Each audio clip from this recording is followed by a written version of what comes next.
está en la más absoluta oscuridad, es cuando puede volver otra vez la luz.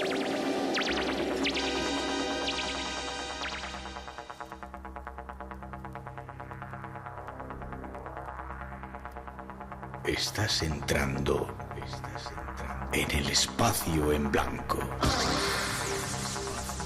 Una puerta a nuevas dimensiones de la existencia. Una nueva perspectiva sobre la realidad. Espacio en blanco.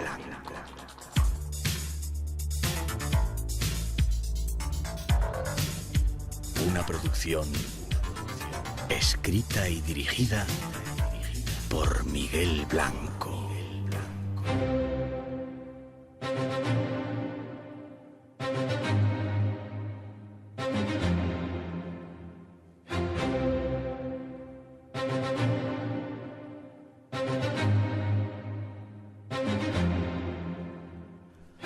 Hola, buenas madrugadas. Llegamos, 2 horas tenemos por delante para viajar hacia esos mundos misteriosos que nos esperan ahí fuera, y es un placer que hayas decidido pasarlo junto a nosotros.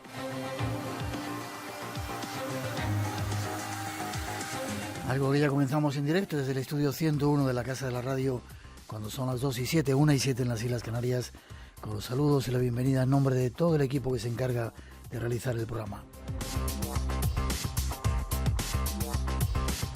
Esta noche en la parte técnica Elena Trapero y Mar Gasca, que ahora controla nuestro mágico sonido. Rosa Rodríguez en la producción y locución. Natalia Sotillos en la realización y coordinación. Manuel Fernández en la redacción y Miguel Blanco que os habla. Para todos nosotros un placer estar aquí de nuevo esta noche.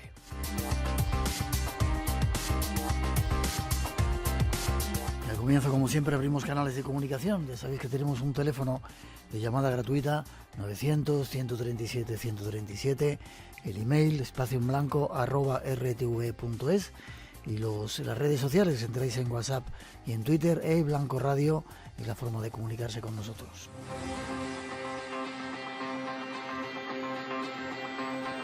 El Facebook y el Twitter, y tenemos además un número de WhatsApp 652 03 5934. Repetimos, 652 03 5934 por si queréis mandar una nota de voz.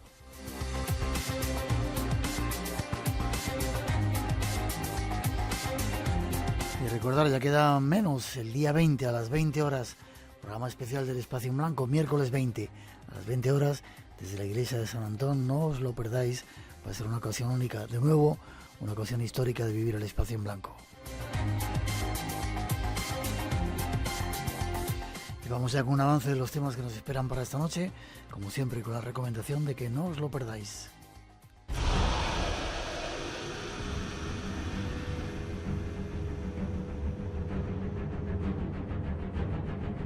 La Anenerve y las SS, solo sus nombres hacían temblar.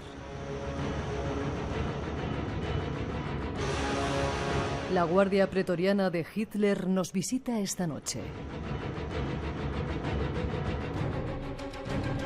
Y junto a ella, la Anenerve, ese extraño grupo que se formó para buscar los orígenes de la raza aria y las reliquias sagradas del poder.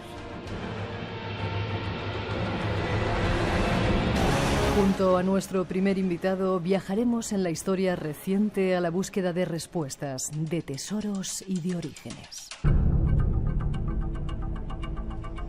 Después nos visitará un doctor español afincado en Brasil para explicarnos qué es el Site 145. Una sorprendente investigación que nos llevará al centro del océano para descubrir la explicación de algunos enigmas olvidados. Estas son algunas de nuestras intenciones esta noche.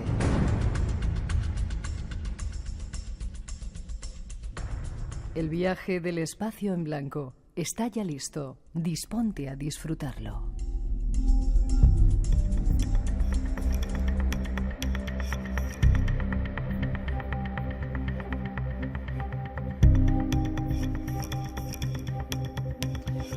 Al avance de los temas, solo nos falta viajar hasta Alicante a saludar a nuestro primer invitado, Javier Martínez Pina. Buenas noches, Javier. Hola, buenas noches, Miguel. Encantado de estar otra vez en tu programa. Y nosotros contentos de que estés aquí. Eres historiador, licenciado en Historia, arqueólogo también. ¿Has participado en campañas de arqueología? Sí, bueno, hace tiempo, desde que aprobé la oposición, la verdad es que poco, ¿no? Pero sí que he participado en algunos yacimientos de época romana, ibera, medieval. Bien. Especialista en arqueología, historia antigua, y has escrito varios libros. Las trompetas de Jericó fue uno de ellos, y últimamente Los exploradores de Hitler. ¿Por qué te interesan esos temas de Hitler y Segunda Guerra Mundial y todo ese follón de esa gente?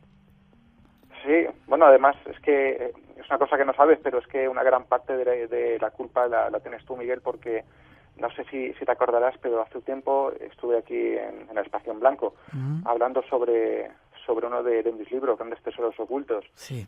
Y al final de la entrevista me comentaste que estaría bien tratar en otra ocasión el tema de los tesoros escondidos por los nazis. Ajá. Sí, el caso es que me puse a leer sobre el tema y quedé realmente asombrado cuando comprendí que detrás de la historia del Tercer Reich, la historia que yo había estudiado en la universidad o que yo enseñaba en mis clases, había otra historia oculta y poco conocida, cuyo estudio creo, bueno, ahora estoy seguro que puede ayudarnos a comprender lo que es la auténtica naturaleza de este régimen de terror que fue sin duda el nazismo. Ajá, historia oculta detrás de todos ellos, ¿verdad? Sí. Bueno, pues sí, me encanta. Porque... Sí, dime. No, que te iba a decir, porque claro, es que para entender el nazismo creo que tenemos que tener en cuenta dos vertientes distintas, ¿no? Una, la conocida por todos, la grave crisis económica y política que sufre Alemania después de la Primera Guerra Mundial, pero también la permisiva influencia, ¿no?, que tiene el nacionalismo pangermanista surgido en tiempos del Kaiser Guillermo, ya en el siglo XIX, y que va a sustentar, entre otras cosas, pues ese nazismo oculto del que estamos hablando. Uh-huh. Hay quien dice que es bueno recordar la historia pasada para que no se vuelva a repetir. Según muchos analistas, hay muchos indicativos de que se están repitiendo algunos de los momentos que pasaron cuando estaba Hitler y surgió todo eso. Esperemos que no ocurra. ¿Qué edad tienen tus alumnos, Javier? Sí, bueno, yo creo que sí que son buenos, ¿no? Tengo de todo, ¿no? Pero sí, generalmente son buenos chicos. ¿Sí? ¿Y qué edad tienen? Tienen de entre 13, 14 años hasta 18, 19. Vale.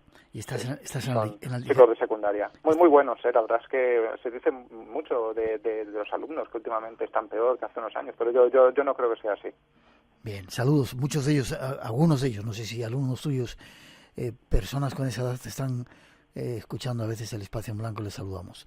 Nos vamos de viaje, ¿te parece? Me parece muy bien. Tras esa primera introducción vamos a dar los primeros datos de esa historia oculta para conocerla un poco más, con el deseo de que nunca se repita.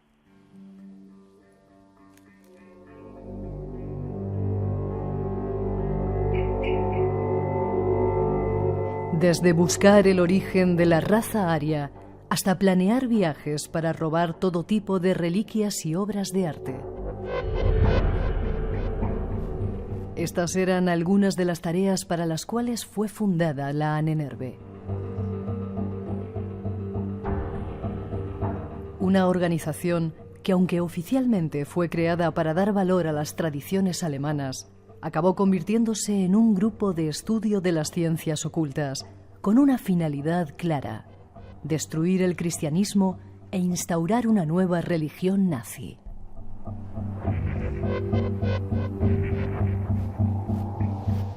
El 1 de julio de 1935 se creó la Deutsches Ahnenerbe, o Sociedad de Estudios para la Historia Antigua del Espíritu.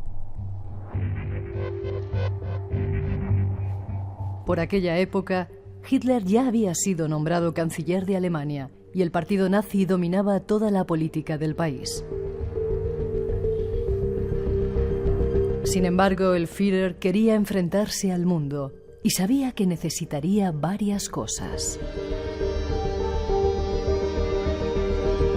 Toda la ayuda necesaria para vencer, ya fuera usual o paranormal, y sobre todo, que la sociedad aceptara el nazismo como una creencia indiscutible.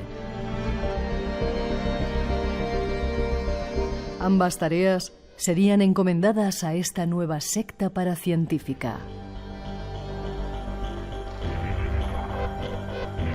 El encargado de crear la Ahnenerbe fue uno de los miembros del partido obsesionado por el ocultismo, Heinrich Himmler, comandante en jefe de las SS nazis. Himmler era con toda seguridad el más fanático creyente en las ciencias ocultas, profesando una fe ciega en las fuerzas desconocidas que nos rodean.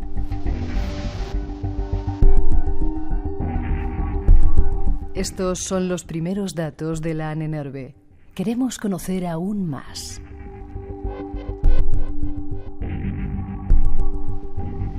Nuestro invitado Javier Martín está dispuesto a darnos algunos datos. 1 de julio del 35 se crea la Ahnenerbe y la crea Himmler. Sí. Bueno, fue el que estuvo detrás de la formación de la Ahnenerbe. La Ahnenerbe es la Sociedad de Estudios para la Historia Antigua del Espíritu. Y fue un importante centro de investigación de la Alemania nazi. Es un centro que estuvo creado bajo patrocinio de Himmler y dirigido por uno de estos personajes que después hará una expedición en busca de los orígenes de la raza aria, que fue Wirth. Bueno, estaba integrada dentro, por supuesto, de las SS y tenía como objetivo último propagar las principales tesis nacionalsocialistas, especialmente las de corte racial y antisemita. Uh-huh. ¿Cuántas personas integraban la Ahnenerbe?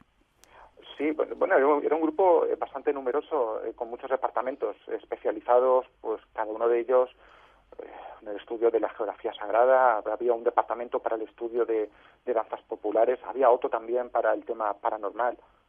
Y bueno, uno de los más importantes estaba dedicado al estudio de las runas, pero el que a mí más me interesó sin duda fue el dedicado a la arqueología germánica, a la que pertenecieron importantes investigadores y aventureros alemanes que se llegaron a obsesionar con descubrir el lugar, lo habéis dicho antes, ¿no? El lugar preciso en donde seguirían escondidos algunos objetos de culto, tales como el Arca de la Alianza o el Grial, que parece ser que buscaron. Lo veremos en la segunda parte del programa. ¿Tenía algo que ver con las SS? ¿Estaban relacionados la Ahnenerbe y las SS? Sí, no, la Ahnenerbe era una sociedad de estudios integrada dentro de las SS. Por eso gran parte de los que formaron parte de ella eran de la Guardia Pretoriana de Hitler. Uh-huh. Sí. Otro de los objetivos, además de la Ahnenerbe, ya no solo era sino también recurrir a estos aventureros de las SS y mandarlos por todo el mundo, por lo que hemos comentado antes, ¿no? Con la intención de encontrar y de corroborar la existencia de esta raza aria original, la raza aria en la que ellos pensaban que eran sus ancestros. ¿Era la Guardia Negra, la SS? Sí. La Guardia Negra. Y tenían, como le pasaba a Himmler, una gran creencia en todo lo paranormal, en el ocultismo, en toda esta serie de cosas. Sí, porque es que en el caso alemán es que estamos hablando de un nacionalismo de tipo irracional, un nacionalismo esotérico y especialmente racista. Esto le llevó a un grupo de ideólogos a proponer unas teorías totalmente descabelladas, diría yo, como las de Guido von List o Joseph von Liebenfels, que llegaron a hablar de esta superioridad de la raza aria de la que los alemanes serían sus descendientes, pero que según ellos se habría degenerado como consecuencia del mestizaje con unas razas inferiores que según ellos tendrían que ser eliminados, especialmente los miembros de una sociedad que sin duda conoces, que es la sociedad Thule. Sí, te iba a preguntar por ello ahora también, y sí, como decíamos en esa introducción, uno de las finalidades de esa Ahnenerbe era destruir el cristianismo y fundar una nueva religión, no solamente en Alemania, sino en todos los territorios conquistados. ¿Podría ser así? Sí, y además hay citas del propio Himmler que así lo atestiguan. Odiaban visceralmente no solo a la religión judía, sino también al cristianismo. Es que lo consideraban responsable de la debilidad de la raza alemana. Incluso es que, fíjate, Miguel, que Himmler llegó a decir que la Inquisición había sido un invento del cristianismo para eliminar los últimos restos de la religión neopagana que querían imponer después de la guerra. Qué curioso. ¿Por qué se fueron, o cómo fue posible que los alemanes llevaran a cabo todas esas expediciones que vamos a ver en la segunda parte por un montón de lugares? ¿Qué buscaban? Aparte de objetos sagrados de poder, el origen de la raza. Sí, el origen de la raza aria. Pues mira, la sociedad Thule, de la que después formarán parte los miembros más destacados del partido nazi, es que esta gente defendía, pues fíjate qué locura, la idea de que estos arios procederían de un continente perdido que habría desaparecido como consecuencia de una serie de cambios climáticos. Seguro que te estás recordando el tema de la Atlántida. Sí. Thule también decía que solo unos pocos supervivientes pudieron escapar y buscar refugio en lugares como Escandinavia o como el Tíbet. Y es precisamente hacia estos lugares hacia donde se dirigieron estos exploradores de Hitler, de los que hablo en el libro, para encontrar algún tipo de pruebas que les permitiese validar sus excéntricas teorías raciales. Uh-huh. ¿Y la sociedad Thule era una sociedad secreta? No necesariamente. De hecho, una gran parte de los máximos dirigentes del partido nazi pertenecieron a ella. Primeros datos de estos exploradores de Hitler, 2 y 22. 1 y 22 en las Islas Canarias. Damos un paso más y seguimos adelante. Espacio en Blanco. Tu cita con lo desconocido. En Radio Nacional. Con Miguel Blanco.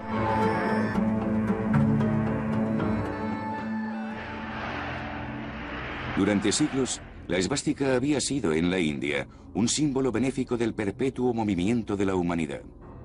En la desviada interpretación de los nazis, se convirtió en el símbolo de la raza aria, una mítica raza pura de rubios de ojos azules a los que Hitler añadiría un casco.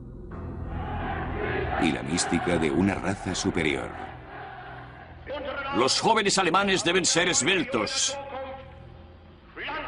con miembros largos, rápidos como liebres, duros como el cuero y sólidos como el acero. Estamos decididos a crear una nueva raza. En su pequeña sede en una cervecería de Múnich, dibujó el emblema de su partido. En Mein Kampf escribió: después de hacer innumerables bocetos, he elegido una bandera roja para mostrar la dimensión de nuestro movimiento social, con un círculo blanco representando nuestro nacionalismo, y la esvástica, símbolo de los arios, los eternos antisemitas. Los arios, la raza elegida según Hitler.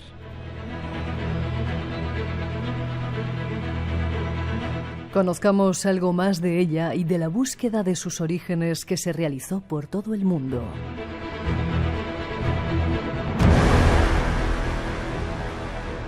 Ahí estaban las palabras del propio Hitler de cómo quería que fuera la juventud aria, altos, rubios, esbeltos, potentes, poderosos. Y la esvástica. De repente mucha gente identifica la esvástica con simplemente Hitler o las SS o la Alemania nazi, pero la esvástica es un símbolo que es mucho más antiguo de la India, ¿verdad? Sí, es un símbolo prácticamente de tiempos prehistóricos que lo tenemos presente. Lo que pasa es que desde el siglo XIX la esvástica se va a convertir en el símbolo que va a estar muy presente entre los movimientos nacionalistas volkis, y por eso fue elegido por los nazis, creo que fue en 1920, y más concretamente por Hitler. Según se dice, porque fue un símbolo muy utilizado por la sociedad Thule, de la que antes hemos hablado. Ajá. Era toda una mezcla lo que había en la cabeza de Hitler, de magia, cosas esotéricas, ¿verdad? Aparte, bueno, de toda esa gana de conquistar a todo el planeta. Sí, pues lo hemos comentado. Es que para entender el nazismo tenemos que tener en cuenta pues la sociedad en la que se encuentra Alemania, especialmente después de la Primera Guerra Mundial, pero también el tema esotérico, el tema del amor por lo irracional, por la magia que siempre rodeó, especialmente más que a Hitler, yo diría al círculo de Himmler y otros dirigentes del partido como Rosenberg. Vale. empiezan, después que se ha formado esta NERVE, a buscar los orígenes de la raza aria. Y uno de los lugares a donde creo que fueron, el naturalista Ernest Schaffer, fue al monasterio de Potala en Lhasa. Llegaron hasta el Tíbet.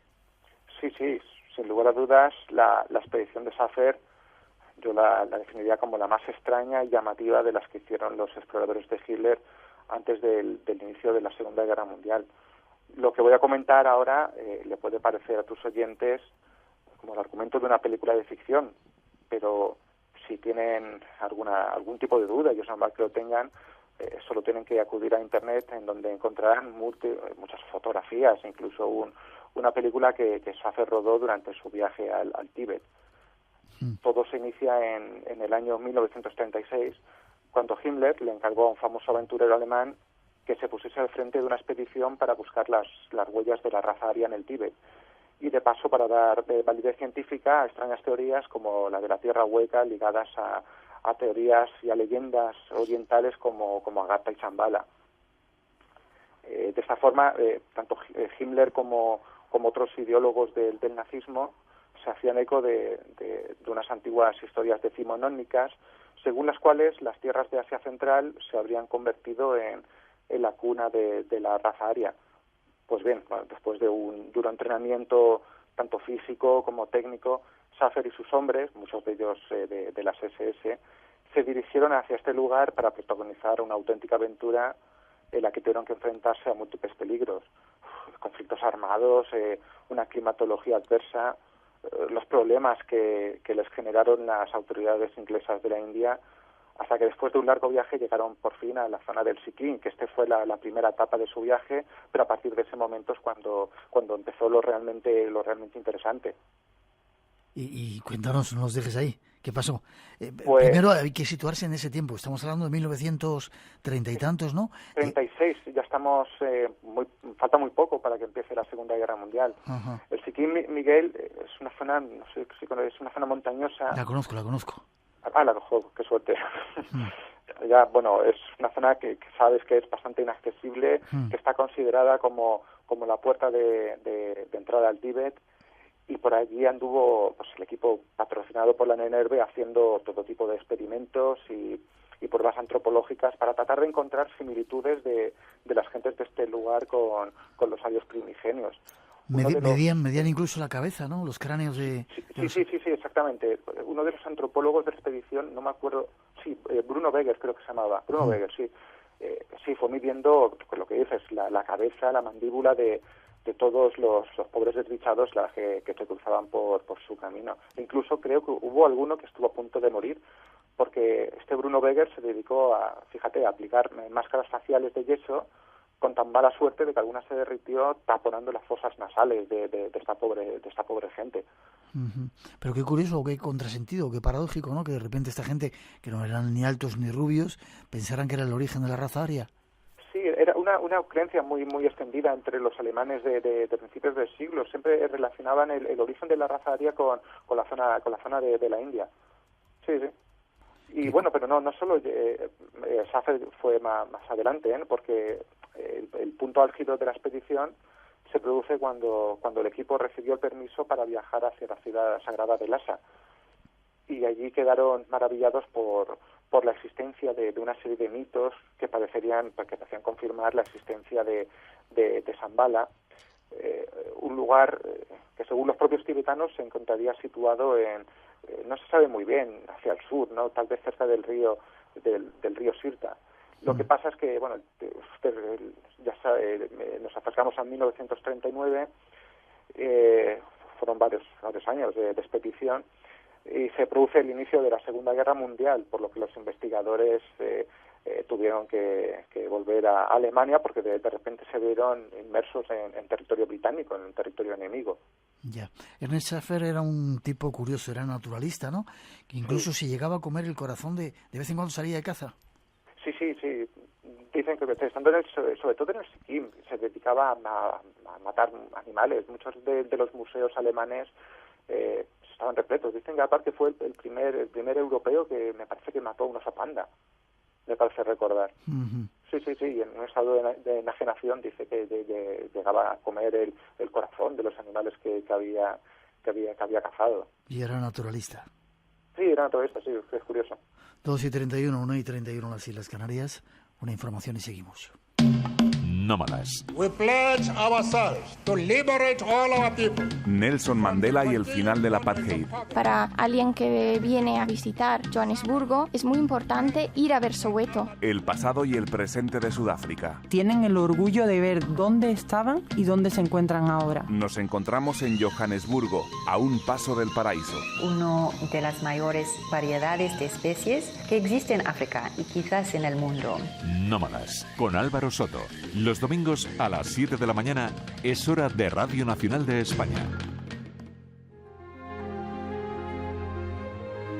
El próximo miércoles, día 20 de diciembre, te invitamos a una aventura única. Desde la iglesia de San Antón, en Madrid, programa especial del Espacio en Blanco, a partir de las 8 horas de la tarde. El misterio te espera. Estás invitado. Ya sabéis, ahí está la cita. Seguimos viajes, si te parece, Javier, ¿vale? Muy bien. En ese afer, cuando estuvo en el Tíbet, antes de pasar a otros personajes, ¿le hablaron del Yeti o buscaba las huellas del Yeti o me lo he inventado yo? Pues mira, yo esto sí que no te lo puedo, nunca lo había oído. Vale, me lo he debido inventar entonces. Lo que sí que es extraño que pasó con este viaje es que esta historia que tuvo que terminar en 1939 no fue así. Porque pasó una cosa en 1985, y es que unos arqueólogos, que lo he recordado ahora, que estaban haciendo excavaciones en la zona del Sirta, te he dicho antes, pues llevaron a cabo un espectacular descubrimiento. Justo en ese lugar donde habían estado buscando los alemanes, se encontraron unas momias perfectamente conservadas, y lo más llamativo de todo, ¿sabes lo que era? ¿Qué? Que tenían rasgos caucásicos y eso evidentemente te puedes imaginar, llevó a muchos a pensar que lo que estaba buscando Schaffer era algo cierto, cuando realmente no lo era. Qué curioso. Hay otro personaje que era el director del Instituto de la Nennerve, Hermann Wirth, que llegó hasta el Ártico europeo.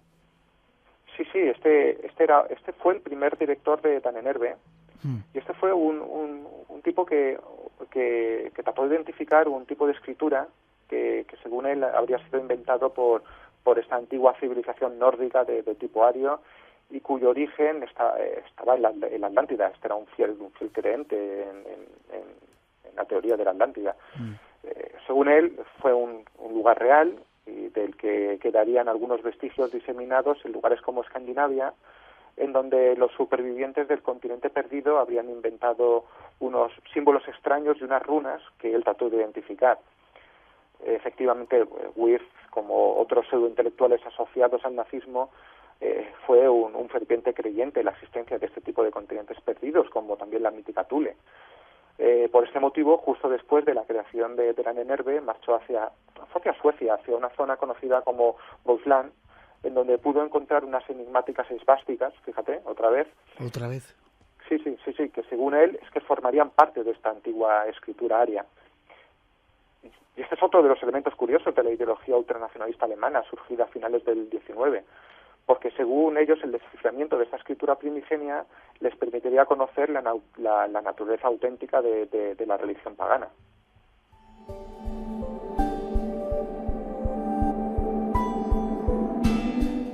Pero no solamente llegaron a esos lugares, buscaban a Agartha, Zambala, sino incluso llegaron al altiplano peruano, hasta Tiahuanaco. Ahí estuvo Edmund Kiss, sí, otro obsesionado con el estudio del pasado mítico y el folclore del pueblo alemán.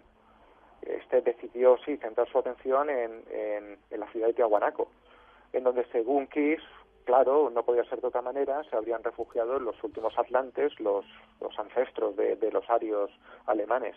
El caso es que Kiss viajó hasta allí, permaneció varios meses tratando de encontrar algún tipo de pista que le permitiese confirmar la existencia de una ciudad sofisticada, pero a él lo que más le interesó, lo que más le llamó la atención fue la Puerta del Sol, que relaciona con una antigua leyenda aymara según la cual la puerta escondería un gran secreto que no pudo descubrir, claro. Qué curioso, ¿cómo les vería la gente, la gente que vive en esos lugares, llegar a esos tipos, ¿verdad? En ese tiempo, buscando esas cosas tan raras y preguntando por esas cosas tan raras. Sí, le tomé por un loco, porque es que además el hombre no se cortó y llegó a decir que la ciudad de Tiahuanaco tenía muchos millones de años de antigüedad, seguro, pues para intentar adaptar la cronología de Tiahuanaco a su teoría atlante.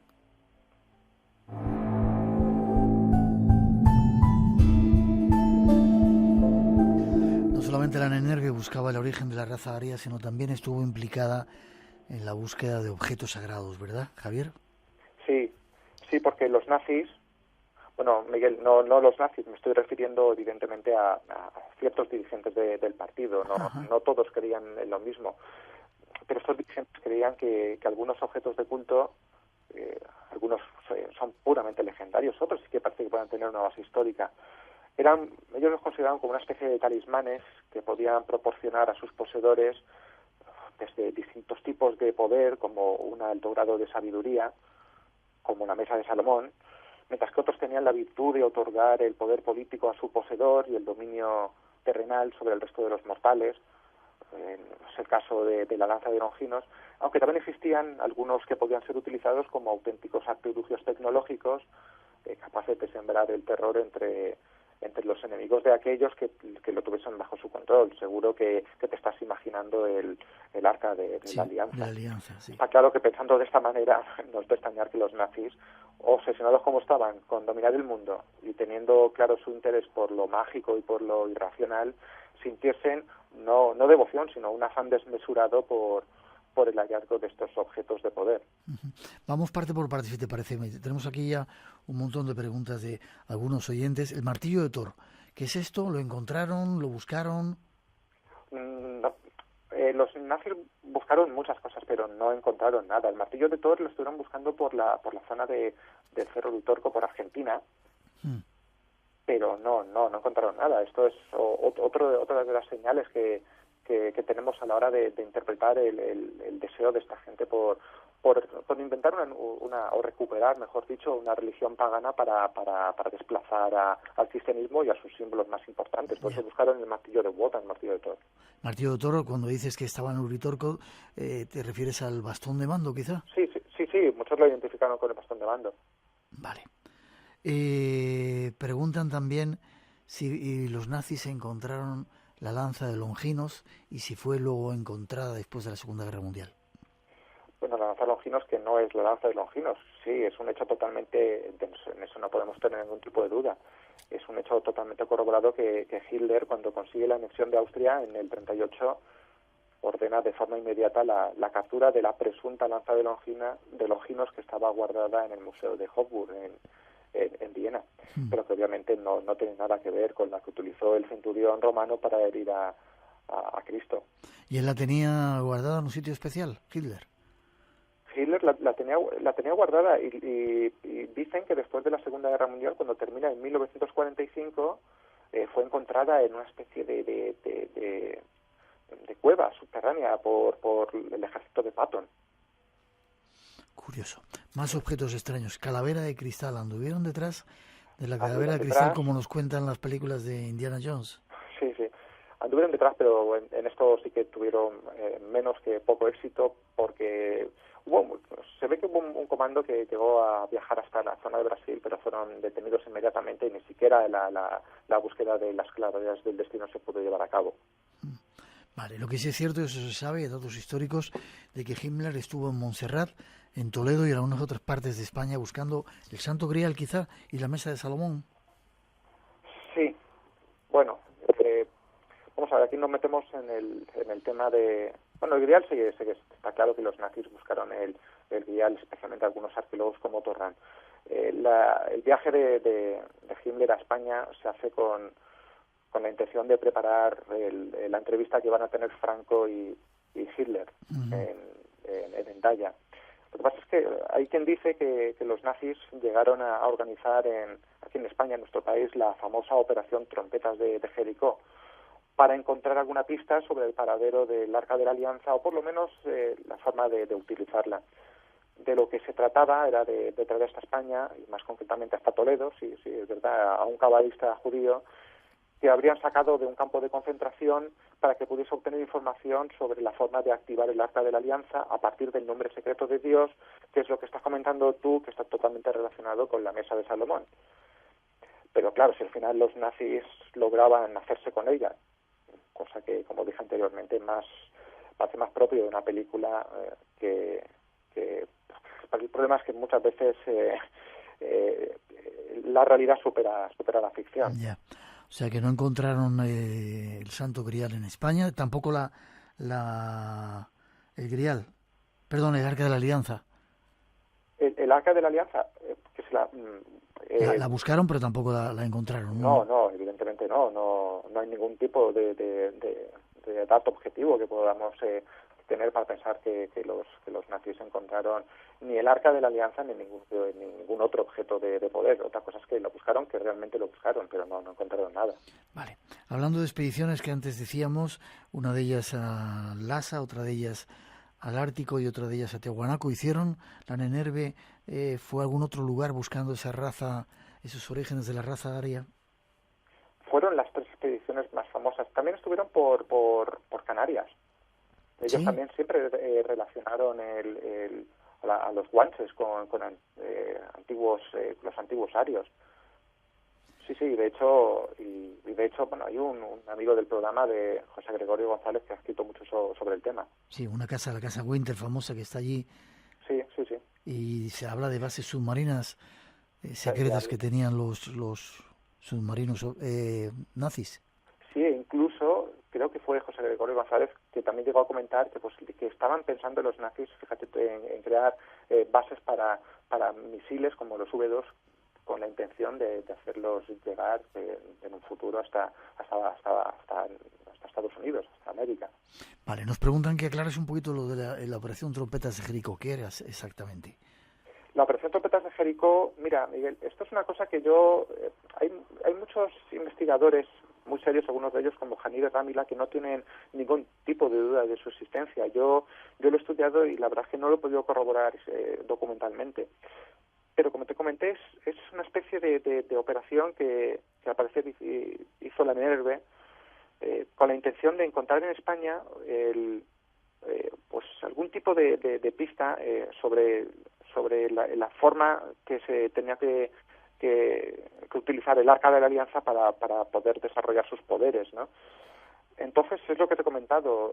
Se ve que estuvieron buscando a un cabalista judío en un campo de concentración para llevarlo hasta Toledo, y en Toledo descubrir lo que ellos llamaban el Sem Semaforas, el nombre secreto de Dios, que según los nazis era necesario para activar la propia Arca de la Alianza.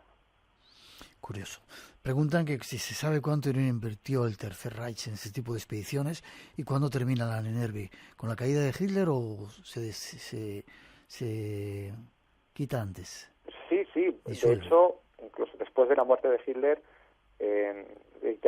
con el tema relacionado con los tesoros ocultos del nazismo, hay ciertos miembros de la Nenerve que se encargaron al parecer de esconder las principales riquezas y los tesoros sagrados que estarían en manos de los alemanes en 1945, en mayo de 1945 incluso.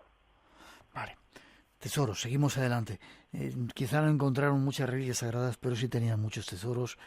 2 y 44, 1 y 44 en las Islas Canarias, y nuestro teléfono 900-137-137 por si quieres intervenir. Vamos a la búsqueda de tesoros. Esta noche, en Espacio en Blanco.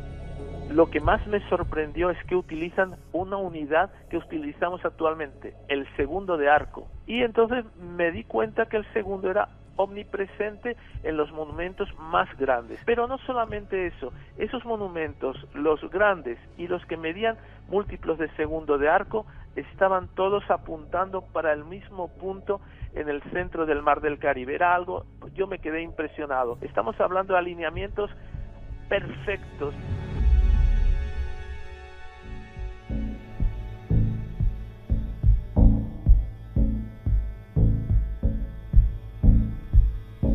Existen muchas informaciones, muchas leyendas acerca de los supuestos tesoros nazis.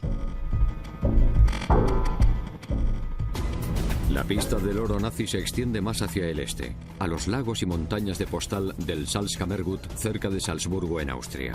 También debería haber formado parte de la Alpenfestung, y es otro lugar donde proliferan las historias de tesoros escondidos. También había escondites de tesoros de las SS y el Ministerio de Asuntos Exteriores. Todo el mundo evacuó sus tesoros particulares, por así decirlo, a esta zona.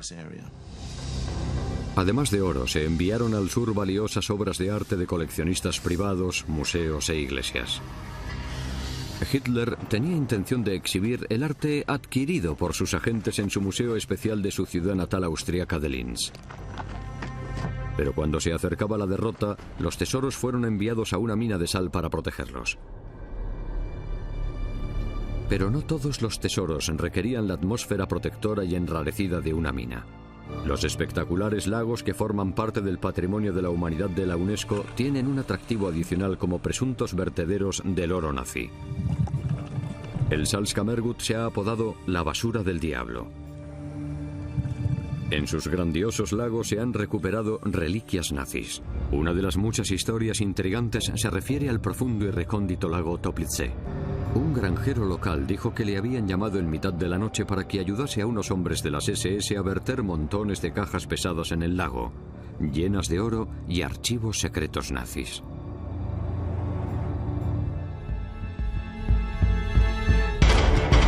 Vayamos tras la pista de los tesoros nazis.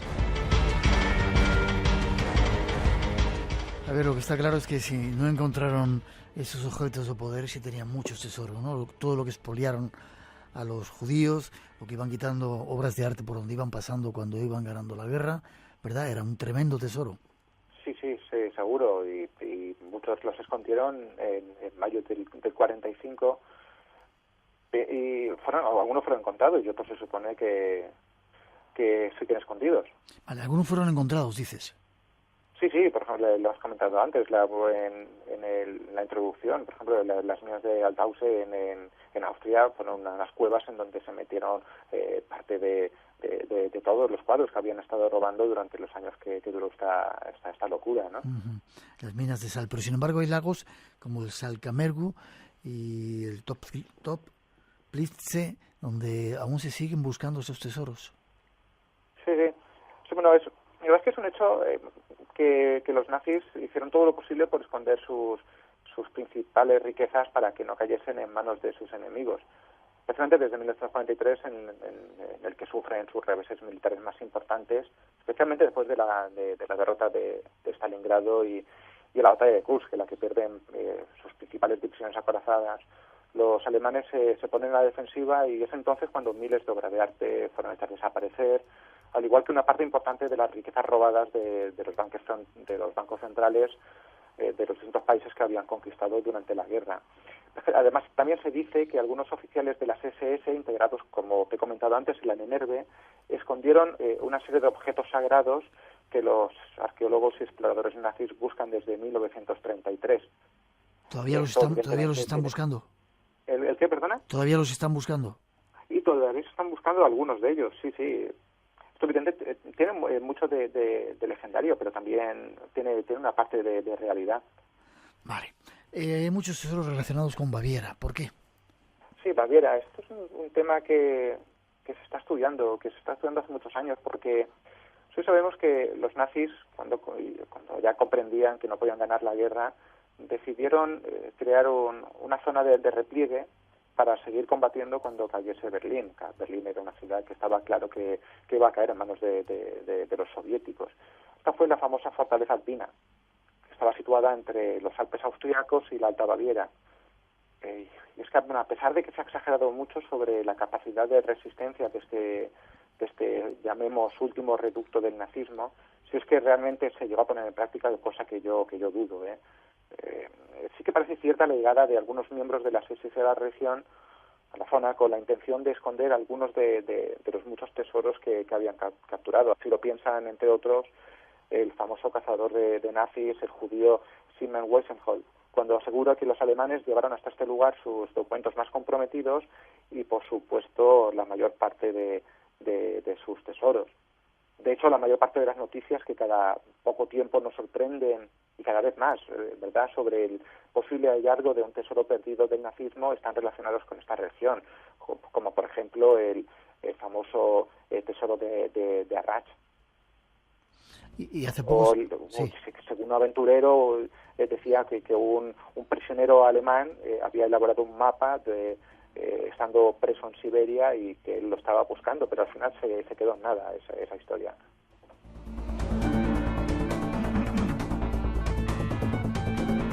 Preguntan que qué es el Salón Ámbar. El Salón Ámbar es un monumento, que encontraron que capturaron los nazis después de capturar la ciudad de Leningrado en 1941, y que posteriormente los nazis se llevaron a la ciudad de Königsberg. Y allí quedó hasta que en 1945 los rusos capturaron la ciudad y intentaron encontrar la antigua cámara de ámbar, pero vieron que había desaparecido. Es curioso, pero durante mucho tiempo incluso la KGB estuvo intentando encontrar el lugar oculto en donde tendría que estar escondido el Salón de Ámbar, pero aún no se ha encontrado. Vale. ¿Existen tesoros malditos? Preguntan también de los nazis. Sí, pero Miguel, es que no te oigo muy bien. Digo, si existen tesoros malditos de los nazis. Sí, ciertamente se han producido muertes relacionadas con la custodia de un tesoro nazi desde el mismo momento que termina la guerra en 1945. Una de estas historias, por poner un ejemplo, sobre la existencia de un tesoro maldito, empezó a gestarse muy pronto, el 2 de mayo de 1945, cuando un destacamento formado por algunos oficiales de las SS tomaba posiciones en la ruta que unía dos bellas ciudades austriacas, que son Salzburgo e Innsbruck, para hacerse cargo de un gran tesoro que al parecer procedía del Berghof, que es el nido del águila de Hitler. El caso es que después de hacerse con este botín, los SS prosiguieron su viaje, pero como te imaginarás, tratando de pasar lo más desapercibidamente posible, hasta que llegaron al Valle del Ziller, una región austriaca, en donde se desprendieron del tesoro y se lo entregaron a otro pequeño destacamento que, nada más hacerse con él, llevó a cabo un extraño acto ceremonial, de esos a los que eran tan aficionados los hombres de la Nerve, y lo que ha hecho pensar a muchos que se trataba posiblemente de una especie de tesoro sagrado. No lo sé, no hay muchos más datos. El caso es que después cargaron este tesoro en un cofre de plomo y lo llevaron hasta la montaña Hochfeiler, en donde quedó oculto. Evidentemente, los rumores no tardaron en propagarse y eso animó a un grupo numeroso de aventureros a iniciar la búsqueda de ese tesoro. Pero es en este momento cuando se empieza a gestar la idea del tesoro maldito, porque muchos de estos aventureros encontraron la muerte en extrañas circunstancias. Incluso algunos de ellos, como un oficial austriaco, terminaron, Franz Gottlieb se llamaba, terminaron terriblemente mutilados. Preguntan también qué es el tesoro de Bormann. ¿El tesoro de Bormann? Sí. Sí, Bormann fue el secretario personal de Hitler, uno de los hombres que más influencia tuvo en la Alemania nazi. Alrededor de él también se genera una historia que más parece el argumento de una película de ficción que algo que debamos de tener en cuenta a la hora de llevar a cabo una investigación seria y basada en el estudio de las fuentes. Aunque también es verdad que tenemos elementos que nos permiten vislumbrar, como suele suceder en ese tipo de casos, un trasfondo histórico. Y es que en el 45, sí, los jefes del Reichsbank, del Banco Central Alemán, trataron de esconder una parte importante de la reserva monetaria que aún conservaba el Estado en un bello pueblo situado a orillas del lago Walsen en Baviera, siempre Baviera. Lo que pasa es que la suerte para ellos no fue propicia, ya que la operación no pudo llevarse ni siquiera a cabo. Pero sí que hay indicios suficientes para pensar que una parte pudo quedar oculta. Y en este sentido, es una cosa curiosa, en el 2012 un músico y director de cine holandés aseguró haber encontrado la solución al enigma del oro nazi. Según él, los alemanes habrían escondido unos 100 lingotes de oro en en una ciudad bávara que se llama Mittenwald. Es una ciudad muy bonita del sur de Alemania. Y para explicar su teoría recurrió a una antigua leyenda que hablaba de una partitura musical, la Marcha Impromptu, en la que Bormann, antes de morir, habría escrito una serie de letras, de figuras, de runas, cuya correcta interpretación permitiría conocer el lugar exacto en donde se encuentra ese tesoro. Estaríamos hablando como una especie de mapa del tesoro, de un tesoro nazi. Qué curioso. Terminando, ¿quedan muchos tesoros nazis por descubrir? Pues es una cosa que no podemos saber. Lo que sí que es cierto es lo que hemos comentado en la entrevista, que no parece que podamos tener dudas a la hora de pensar que los alemanes, cuando vieron que todo estaba perdido, que tuvieron que esconder en minas, en lagos, en lugares que no nos podemos ni siquiera ni imaginar, parte de todas esas riquezas que habían robado pues, en los bancos centrales europeos, luego también a los judíos, antes del genocidio, obras de arte que aún faltan por encontrar. Y el problema es intentar separar la parte de realidad de la parte de leyenda de todas estas noticias que últimamente estamos conociendo en los medios de comunicación sobre la existencia de tesoros perdidos de los nazis. Vale, déjame que te ponga una cosita de 20 segundos, de una película Monuments Men. Señor presidente, en este momento de la guerra los mejores logros históricos que ha conocido el hombre corren un peligro enorme. Los nazis están robando obras en Varsovia, Ámsterdam y París. Nuestro equipo protegerá lo que ha quedado y averiguará lo que falta. Los Monuments Men. Firmado Roosevelt. ¿Cuántos hombres? De momento 6. Caray. Contando contigo 7.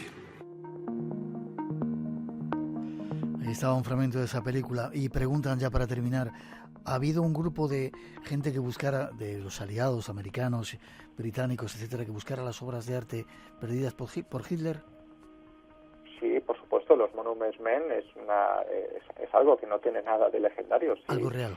Hubo un grupo de soldados más americanos que estuvieron recorriendo Europa, a veces metiéndose en plenas batallas con la única finalidad de salvar el patrimonio artístico, y a más de uno les costó realmente la vida. Javier Martínez, de los exploradores de Hitler, gracias por haber estado con nosotros. Forma de contacto contigo si alguien quiere saber algo más de toda esta aventura de los nazis. Sí, yo tengo un blog personal que se llama grandestesorosOcultos.blogspot.com y también me pueden encontrar por Facebook. Grandes Tesoros Ocultos. Sí, .blogspot.com. Vale, y en Facebook, a través de tu nombre, Javier Martínez. Javier Martínez Pina, sí, con 2 N's. Ha sido un placer que hayas estado con nosotros, Javier. Espero que hayas tenido más ideas para próximos libros y que nos lo cuentes aquí en el Espacio en Blanco. Sí, muy bien. Entonces serás el primero a saberlo. Un abrazo. Muchas gracias. A ti, hasta prontito.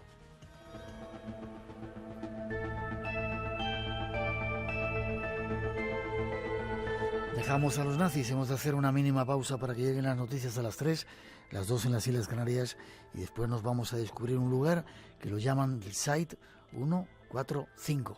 No os lo perdáis, iremos hasta Brasil para hablar con un doctor español que trabaja en la universidad y nos contará toda esta historia. 900-137-137 nuestro teléfono. Enseguida regresamos por si queréis preguntar. El concurso sigue en marcha. Hay mucho más misterio esperando. Enseguida regresamos.